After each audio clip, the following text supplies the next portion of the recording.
Dr. Zubrin, question I have for you first is we've heard a lot about population control. We think of China, I think, comes to mind, first of all, when we think on a global scale. In your book, Merchants of Despair, hone in a little bit on that. What are you focusing on with this book?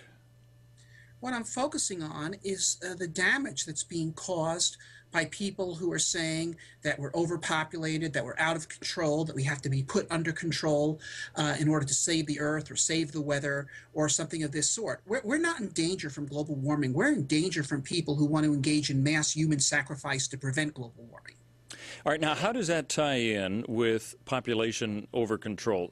Bring those together, because I can tell that you see this as a similar agenda. Yeah, it's the same agenda. They both ultimately derive from the Malthus theory, which says basically that human beings are going to always outrun resources, and so that their aspirations have to be constrained, and someone's got to be put in power to constrain them, whether it's through direct population control or limiting what the populations can do. Talk about the power struggle behind this, those people who are promulgating that, and we've heard this really for decades at least. How is this benefiting their agenda? What do you see happening there? Well, in the first instance, it gives them tremendous power. I mean, look, this idea of this one-child policy, by the way, didn't come from China. It came from a man named Paul Ehrlich, an American who wrote the book The Population Bomb in 1968.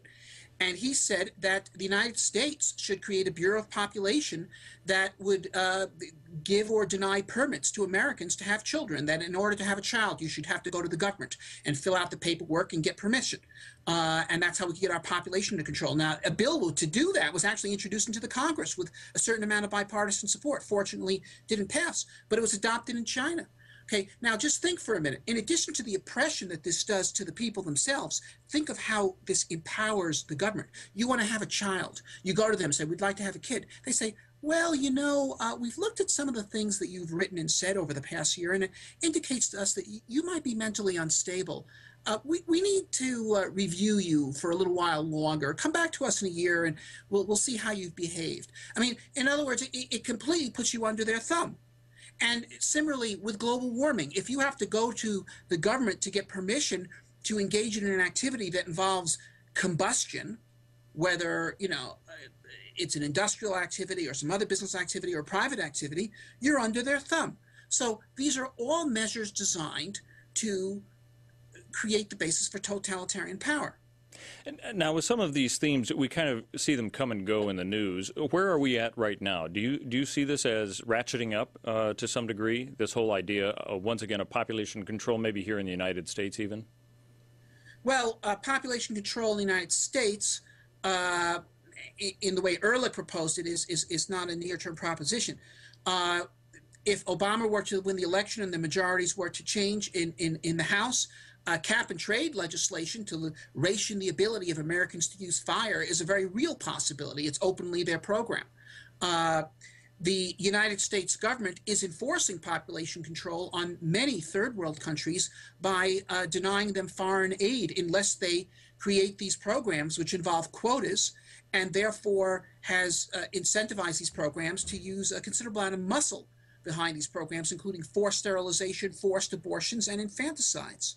Okay, now this sounds pretty extreme. Do you think we're far away from that kind of a concept, or I guess what I'm wondering is this really in the public consciousness from what you've seen, tying these links together that you have? Well, look, number one, we're currently funding such activity abroad. Okay, the money that goes for Planned Parenthood activities abroad, okay, goes to USAID to fund Planned Parenthood. This is our taxpayer money, goes to fund this private organization to run around and do abortions and sterilizations in India and Africa and Peru and places like this. Okay, number two, some of these programs have been implemented within the United States on particularly vulnerable populations, including people on Indian reservations and in prisons and elsewhere.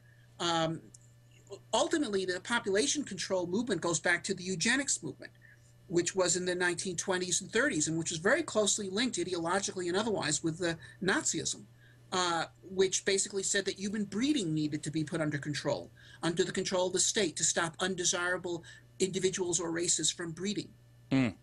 You know, I know Ben Stein even talked about that in his No Intelligence Allowed connection that way. Is this, we think of this as an old concept from the standpoint of World War II. It was there. I know that the links have been brought to Planned Parenthood, that's how that started and so on. Is there an undercurrent, do you think, of the eugenics movement that has yet to surface publicly, but it is there active here in the United States? Well, first of all, we had it then. It does have a certain involvement historically with various aspects or certain parts of the anti-immigrant movement, though not all. There are legitimate concerns with control over the border, but in terms of certain other aspects of the anti-immigrant movement, the eugenics people have very much been involved. But once again, U.S. foreign policy is intimately involved with this whole cap and trade business. I mean, look, in the 1970s, there was a global cooling trend going on. And some of the same people that are now pushing cap and trade at that time said, look, there's global cooling. It's being caused by industry, which is being driven by population growth and economic growth. We have to put those under control or we're going to have a new ice age. Then in the 80s, the climate turned around, started to warm. They said there's global warming. It's being caused by industry, which is being driven by population growth and economic growth. These need to be put under control. Okay, so whether it's human breeding getting out of control, or human global cooling getting out of control, or global warming getting out of control, the problem is always different. The solution is always the same, which is the search for greater degrees of control over every aspect of life. And for instance, you take the Environmental Protection Agency, which is a bad thing in itself in terms of what it has done to limit our industrial activity, limit our oil drilling, limit nuclear power, for example, all these things that we need. But there's even another aspect to it, which is arguably worse, which is that they have passed literally tens of thousands of regulations and laws with criminal sanctions, and which no one even knows what they are.